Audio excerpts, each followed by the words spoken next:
Bom dia, que Deus abençoe a todos que vão assistir esse vídeo. Eu peço a você que gostar, que achar interessante, que curta o vídeo aí. Se você não é inscrito, se inscreva. Eu quero dizer também para todos aí que tudo que eu falo às vezes nesse vídeo aqui não são coisas que eu por mim mesmo descobri, não. Eu tenho humildade para dizer que eu aprendi com outras pessoas, e as duas pessoas que eu tenho aprendido com elas é o pastor Finis Dake, né, já falecido há bem tempo, e o saudoso pastor Moabel, que faleceu há um ano e pouco atrás.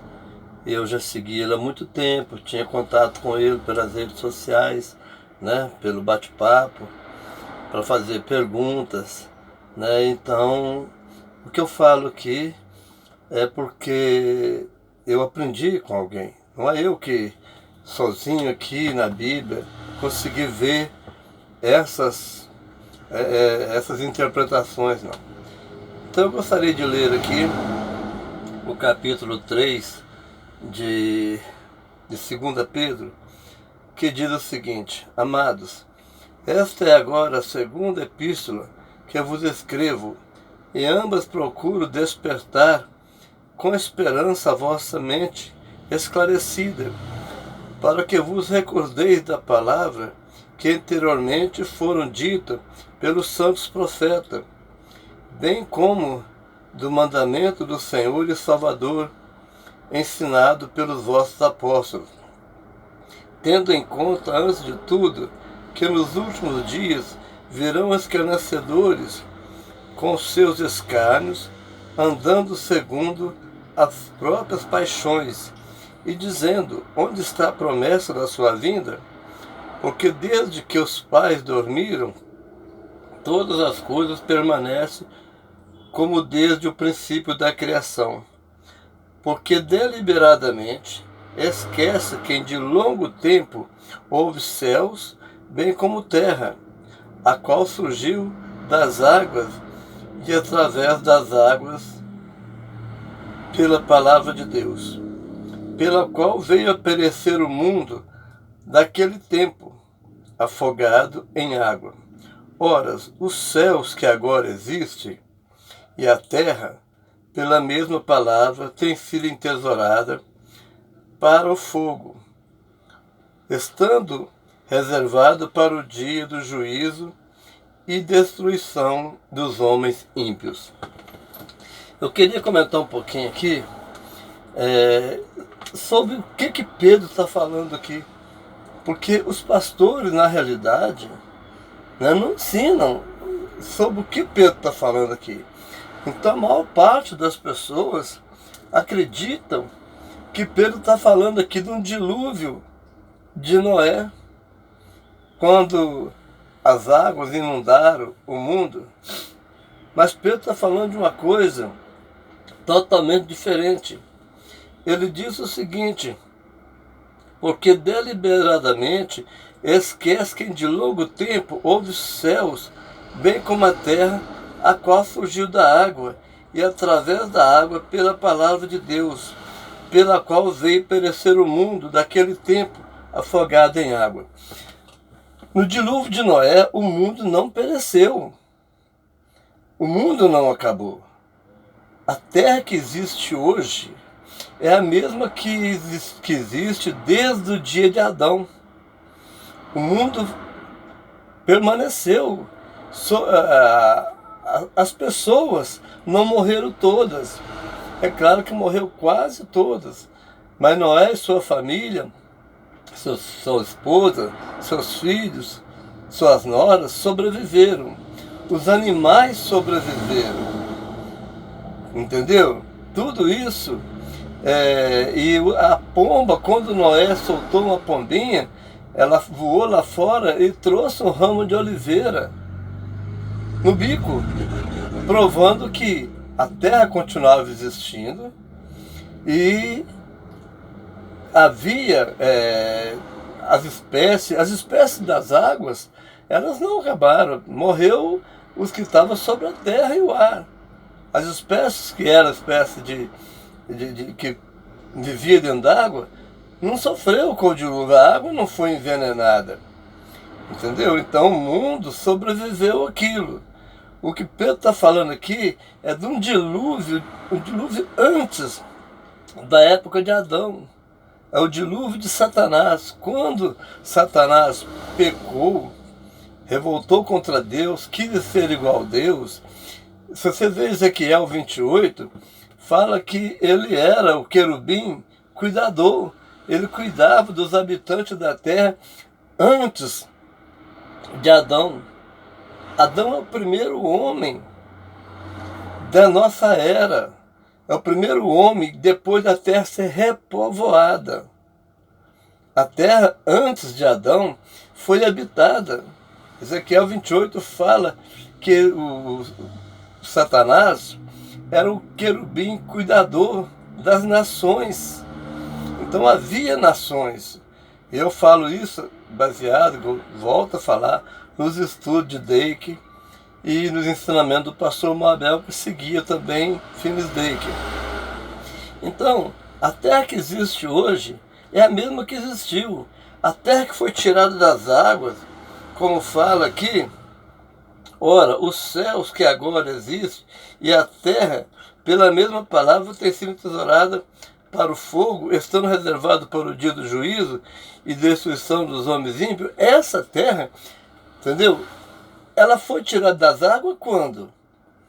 Lá em Gênesis capítulo 1, quando diz o seguinte: no princípio Deus criou os céus e a terra.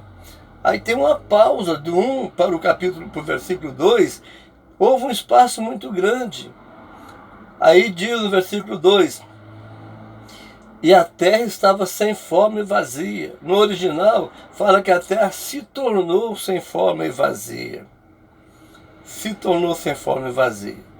Então não é o dilúvio que o apóstolo Pedro está falando aqui, está falando sobre o dilúvio de Satanás, quando Deus destruiu todo mundo. Tudo foi destruído. Deus virou a terra, misturou com água, fez uma lama só. Ali sim o mundo foi destruído e toda a criação foi destruída. Nada ficou. Aí em Gênesis capítulo 1 nós vemos a recriação da terra. E segundo Dake, segundo o pastor Moabel, porque eu não tenho acesso a essa Bíblia, King James, no original dela, no inglês, entendeu? E no original grego, ela fala para poder repovoar, crescer, multiplicar e repovoar a terra. Então, nós temos um mundo pré-adâmico e a gente vai falar isso, aí os pastores que não estudam, não aceitam essa teoria, vai heresia, não pode ir além do que está escrito. Não, mas está escrito. Está escrito sim, você que não viu ainda. Mas está escrito que Satanás era o querubim caído, guardador das nações. Está escrito lá em Ezequiel. Quais nações que Satanás guardava? De Adão para cá, Satanás não está guardando nações, não. Ele já tinha sido caído, já tinha sido perdido já o lugar dele diante de Deus, e ele apareceu no Éden, não foi para cuidar das nações, foi para destruir o homem. É isso que sim, isso que apareceu. Então nós temos que entender isso. E a outra coisa, para deixar claro aqui, da onde que vem os demônios? Muitas pessoas pensam que demônio e anjo caído é a mesma coisa. Demônio é um, anjo caído é outro. Entendeu? O anjo caído, ele tem corpo, é um corpo espiritual, mas ele tem corpo. Os demônios perderam seus corpos, eram habitantes da terra antes de Adão. Que eu não sei como que era o corpo deles. A gente não sabe, a Bíblia não deixa explicação sobre isso. mas era seres inteligentes, e que foram destruídos. E aí os seus espíritos se tornaram demônios. E por que Satanás, ele comanda esses demônios? Porque foi ele que corrompeu o coração dos habitantes da terra antes de Adão, levando a terra a passar por um juízo terrível que talvez nunca houve depois disso. Nem o dilúvio de Noé não se compara com esse, quando Deus destruiu tudo. Não sobrou mais animais. Aí você fala assim, mas que isso? Você está falando coisa que não tem base na Bíblia. Filho, você tem que entender na Bíblia e pensar também um pouco da nossa ciência, a ciência verdadeira. De onde que surgiu nossos dinossauros? Com milhões e milhões de anos. Quando foi destruído esse dinossauro? Nós sabemos que o homem na face da Terra tem 6.000 e poucos anos. Os animais que existem, os animais, principalmente os terrestres, né?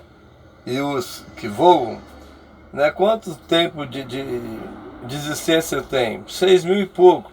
Mas nós encontramos fósseis de dinossauro com milhões de anos. Então foi nessa época, no dilúvio, na punição de Satanás, quando Deus destruiu tudo. No princípio, ele criou a terra perfeita. Isaías 45, versículo 18, salvo engano, não consultei a Bíblia, estou com a Bíblia na mão aqui, mas não consultei ela agora. Salvo engano, é Isaías 45, versículo 18, está escrito o seguinte: Deus criou a terra para que fosse habitada, não criou para ser um caos. Mas em Gênesis, versículo 2, fala que a terra estava sem forma e vazia. Entendeu? Então, Pedro está falando aqui de um dilúvio que houve antes de Adão, quando foi toda a terra destruída. Essa terra nossa agora, que nós habitamos nela, ela existe desde Adão, quando Deus recriou, reformou a terra, tirou das águas. Por que Deus tirou das águas? Porque tudo era uma lama só. Entendeu? Essa explicação que eu estou querendo deixar aqui hoje, e principalmente vocês entenderem também uma diferença de demônios e anjo caído. O diabo tem corpo, é um corpo espiritual, mas ele tem corpo e não entra em ninguém. Aí você fala assim, não, mas a Bíblia fala que ele entrou em Judas. Não, tem que saber interpretar aquilo. Entrar em Judas não é entrar dentro de Judas. Judas entrou num comum acordo com Satanás. Assim como nós, marido e mulher, né, nos tornamos uma pessoa, nós não entramos um dentro do outro.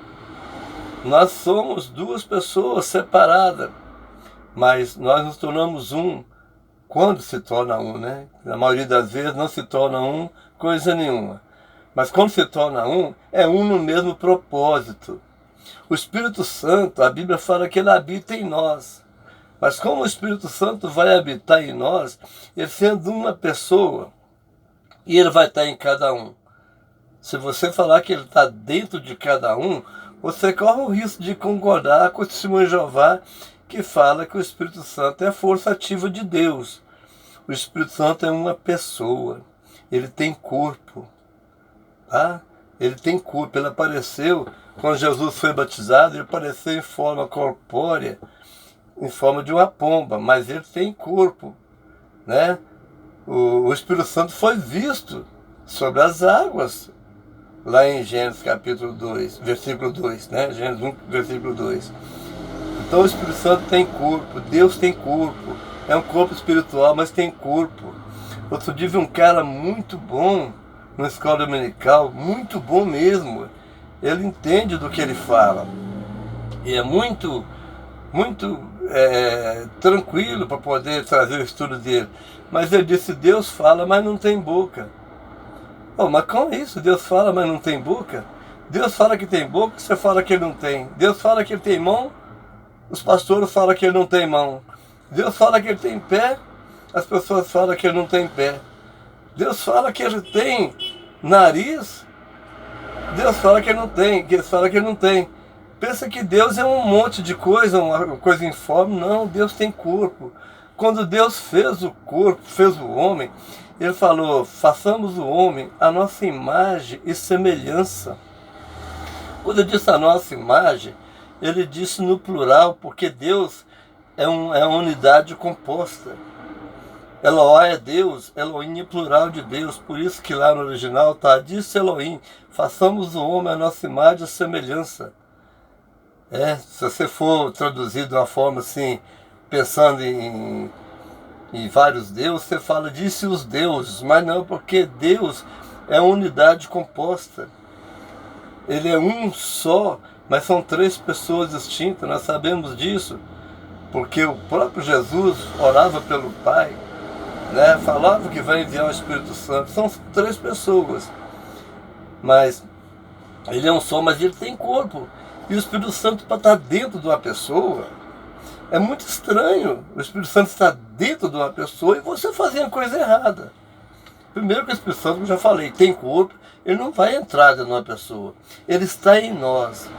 E em João 14 nós vemos isso. Aquele que ama, aquele que me ama, obedece meus mandamentos. E meu Pai e eu viemos de fazer morada nele. Esse tipo de morada é estar unido, entendeu? É uma união, é uma unidade que eu faço com Deus quando eu aceito toda a vontade de Deus, quando eu aceito o Espírito Santo me guiar em tudo.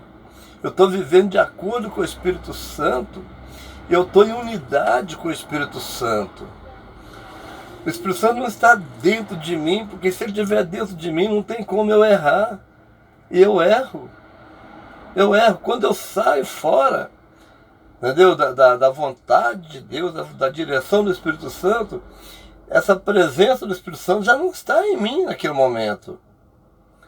Porque a presença dele é justamente uma unidade entre eu e ele. É um comum acordo entre eu e ele.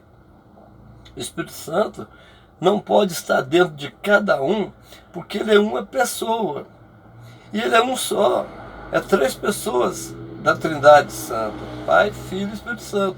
Cada um é um, mas se faz uma unidade composta. Os três se tornam um em unidade. Mas o Espírito Santo não é multiplicado para estar dentro de cada um em corpo. Não está. E se eu vou para outro caminho, não, mas é a presença dele só. Olha, cuidado que eu vou pelo testemunho de Jeová, que é a força ativa de Deus, que eles acreditam. Não é uma pessoa. E o Espírito Santo é uma pessoa. O Espírito Santo sabe, tem sentimento, né? Como Deus tem sentimento. Deus tem alma. Né? Porque lá em João 4 fala que Deus é Espírito, e importa que os seus adoradores o adorem em Espírito e em verdade, mas eu também sou Espírito. Tem até uma linha de pensamento aí que fala que o homem é Espírito e possui um corpo. Eu concordo naquilo que eu sempre aprendi, sempre acreditei. O homem é corpo, tem um espírito e uma alma. Ou seja, eu sou corpo, alma e espírito. Mas tem pessoas que falam aí, já é muito defendida essa tese, o homem é espírito e possui um corpo, ou habita num corpo. Então Deus é espírito. Deus é espírito sim, mas ele é espírito, mas ele tem corpo. Ele não pode ter carne e osso igual eu. Mas a Bíblia fala que ele fez o homem a imagem e semelhança dele. O que é imagem? Imagem é uma sombra daquela pessoa. Um cavalo não vai dar uma sombra de uma galinha. Entendeu? Uma galinha não vai dar uma sombra de um coelho. O cavalo dá sombra de cavalo. A galinha dá sombra de galinha. O homem dá sombra de homem. O homem é a imagem de Deus. Está falando do corpo. O corpo de Deus é semelhante ao meu corpo. Tem olho, ele fala que tem. Tem boca, tem nariz, tem mão, tem pé. Entendeu? Para não ficar muito grande, eu vou despedir aqui. Pedir a Deus que abençoe vocês todos aí. E se achar que valeu a pena, compartilha. E siga, né, o canal aí, se for, não vai te custar nada, né? Inscrever no canal, tocar o sininho aí, tá bom? Deus abençoe, eu volto a falar. Isso não é eu que aprendo de mim mesmo na Bíblia. Eu sou seguidor e aconselho seguir, quem puder, seguir os estudos de Finis Dake e o pastor Moabel. Hoje o filho do pastor Moabel continua com o mesmo canal dele. Então, para você buscar o pastor Moabel, tem que buscar os vídeos mais antigos. Mas o filho também é muito bom. Só que eu sempre acostumei com o pastor Moabel. É um homem que somava um tanto de qualidade, né? O homem tinha vida santa com Deus, tinha entendimento, sabedoria, experiência no ministério. Então eu sou apaixonado com os ensinos dele, porque ele ensina a Bíblia. Não é os ensinos dele, ele ensina a Bíblia. Deus abençoe a todos, fique com Deus. Até a próxima. Eu estou aqui, vou até falar, eu estou aqui na Avenida Olímpio Meirelles, resolvi o problema aqui embaixo e estou parado até atrás de uma carreta aqui. E agora, falar, antes de eu sair para casa, eu vou fazer esse vídeo. Então, por isso que eu estou dentro da caminhonete aqui. Se deve estar vendo algum barulho de carro passar, porque eu estou encostado na Avenida Olímpio Meirelles aqui, no Barreiro de